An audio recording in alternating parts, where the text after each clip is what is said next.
Assalamu alaikum warahmatullahi wabarakatuh. Ndugu yangu, mafanikio yako Allah ameyaweka katika siri ya istighfari tatu. Kuna hizi istighfari za aina tatu ninazokwenda kukufundisha siku ya leo biidhnillahi alkarim, ndiyo istighfar zilizobeba funguo za mafanikio yako katika maisha yako.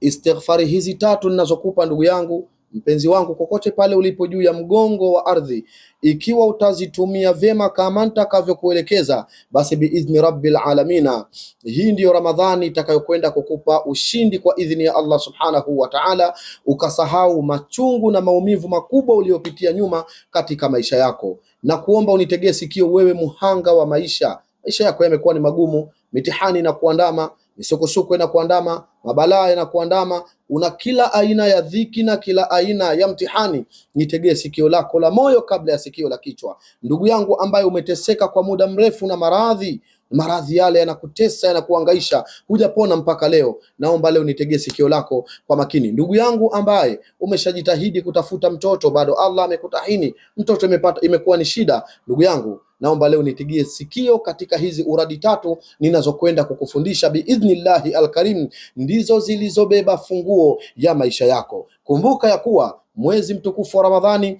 ndiyo mwezi wa ushindi kwa Muislamu, ndiyo mwezi wa ushindi ndugu yangu, na nitazama mwenye mitihani, mwenye matatizo na misukosuko mbalimbali. Kumbuka ya kuwa hata Mtume Muhammad sallallahu alaihi wasallama alipata ushindi akiwa na masahaba 313 wakiwazidi maelfu kadhaa za makafiri waliopigana nao katika vita ya Badri. Vipi wewe ufeli ndugu yangu? Vipi wewe ushindwe kufanikiwa katika Ramadhani hii? Biidhnillahi alkarim, Ramadhani hii inakwenda kuwa Ramadhani ya mwisho na Ramadhani ya kwanza kabisa ya kufungua ukurasa mpya wa maisha, ukurasa ambao utasahau yale yote yaliyopita. Nitegee sasa sikio nikupe hizi istighfar zilizobeba maajabu makubwa kabisa ambazo usikosane nazo katika huu mwezi mtukufu wa Ramadhani, hususan hili 10 la mwisho tunalolielekea.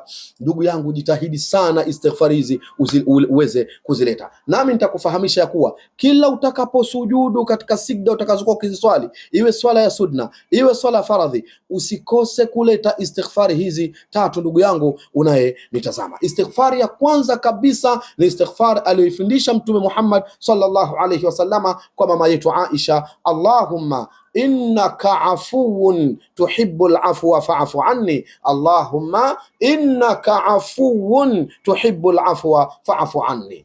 Dhikri hii na istighfar hii ikiwa utaileta ndugu yangu kwa imani na ikhlasi na yaqini, ni moja katika adhkari zilizobeba funguo za maisha za watu, funguo za baraka za watu. Hii ni katika moja istighfar zenye kubeba siri kubwa kabisa katika kumsaidia mtu kuelekea katika mafanikio yake. Dhikri ya pili nayokupa ndugu yangu, na utaji wa pili nayokupa, na istighfar ya pili nayokupa, hii ni funika bovu baba yangu, imebeba mambo makubwa na mambo mazito, kaifundisha mwenyewe Mtume Muhammad sallallahu alayhi wasallama. Allahumma ighfir li dhanbi kullahu diqqahu wa jilla wa awwalahu wa akhira wa alaniyatahu wa sirra. Narudia tena kwa faida ndugu yangu unaonitazama uweze kuhifadhi maneno haya: Allahumma ighfir li dhanbi kullahu diqqahu wa jilla wa awwalahu wa akhira wa alaniyatahu wa sirra.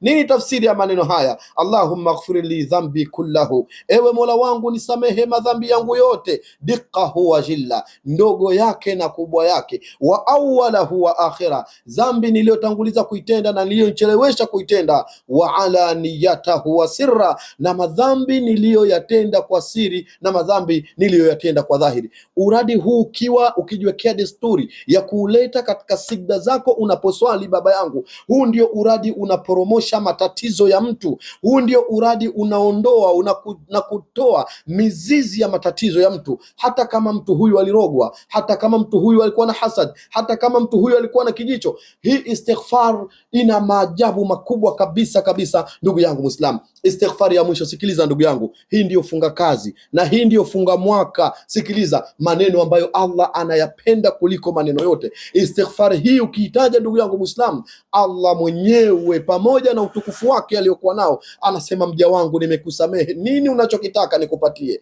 Unajua, Allahumma inni dhalamtu nafsi dhulman kathira wala yaghfiru dhunuba illa anta faghfir li maghfiratan min indika warhamni innaka antal ghafurur rahim. Allahumma inni dhalamtu nafsi, ewe Mola wangu mimi nimeidhulumu nafsi yangu, dhulman kathira, dhulma zilizokuwa nyingi kabisa, wala yaghfiru dhunuba illa anta, na hakuna mwenye kusamehe madhambi isipokuwa wewe Allah subhanahu wa ta'ala. Faghfir li maghfiratan min indika, basi nisamehe mimi msamaha unaotoka kwako, warhamni, na unihurumie, innaka antal ghafurur rahim, hakika yako wewe Mwenyezi Mungu ni mbora zaidi wa wenye kuhurumia, ni mwingi wa rehma, mwenye kurehemu, na ni mwingi wa huruma. Hizi istighfar tatu ndugu yangu, kwa idhini ya Allah subhanahu wa ta'ala, ikiwa utashikamana nazo, nami ninakuhusia katika haya masiku ya mwisho tunapoelekea kuimaliza mwezi mtukufu wa Ramadhani, usikosane nazo hata kidogo. Baba yangu, kama unataka kubadilisha maisha yako, kama unataka kubadilisha maisha yako, kama unataka kugeuza shida zako kuwa furaha yako, kwa idhini ya Allah subhanahu wa ta'ala, zisikupite hizi uradi za aina tatu. Hizi uradi nilizokupa ndizo zilizogeuza maisha ya watu yaliyokuwa magumu kuelekea katika wepesi. Istighfar hii, kumbuka Qur'ani inasemaje? Faqultu astaghfiru rabbakum innahu kana ghaffara, mkiomwomba Allah msamaha nini mtapata? Yursili samaa alaikum midrara wa yumdidekum bi amwali, kwanza mtapata mvua, Allah atakujazeni mali, wa banin, msiokuwa na watoto Mungu atakupeni watoto, msiokuwa na mashamba Allah atakupeni mashamba, msiomiliki hata kibanda kimoja mjini Allah atakupeni, msiokuwa na mali Allah atakufungulieni, mwenye riski ngumu Allah atawafungulia, ikiwa mtashikamana na hizi istighfar tatu katika sida. Baba yangu, awalu wenyewe wanasema yani moja katika pahala ambapo aqrabu ma yakunu al-abdu inda Allah wa huwa fi sujud, sehemu ambayo mtu anakuwa karibu zaidi na Allah ni pale anaposujudu. Ni kama kana kwamba unamnong'oneza Allah subhanahu wa ta'ala na kuambia Allahumma innaka afuwun tuhibbul afwa fa'fu anna, ewe Mola wetu, hakika wewe ni msamehevu, unapenda kusamehe, naomba nisamehe. Ni kana kwamba unaambia Allahumma ghfirli dhambi kullahu. Allah akikusamehe ndugu yangu, unataka nini? Mungu akikusamehe anakupa neema zake. Kuna baadhi ya mambo hupewi kwa sababu tu ya madhambi yanayokuandama. Innal abda la yuhramu min arrizqi lidhanbin yusibu, wakati mwingine riski yako inazuiliwa kwa dhambi inayokusibu. Wakati mwingine ugumu wa maisha yako hujarogwa, ugumu wa maisha yako huna nuksi, ugumu wa maisha yako huna mikosi, ugumu wa maisha yako huna shida ya aina yeyote. Baba yangu, ni maasi tu, ulimuasi Mola wako, Allah akakufungia riziki zisije, zinakuja kwa shida na kwa tabu. Rudi kwa Allah, tubia kwa Allah subhanahu wa ta'ala, utamuona Allah atakavyokufungulia. Mungu akikukubalia tauba, baba yangu, wallahi alazim, na kwa pia watakuita Freemason, manake njia zitafunguka, neema zitafunguka, utaneemeshwa na Allah subhanahu wa ta'ala, mpaka utabaki unashangaa, hivi ni mimi ambaye nilikuwa nagongea mpaka 200 ya sabuni?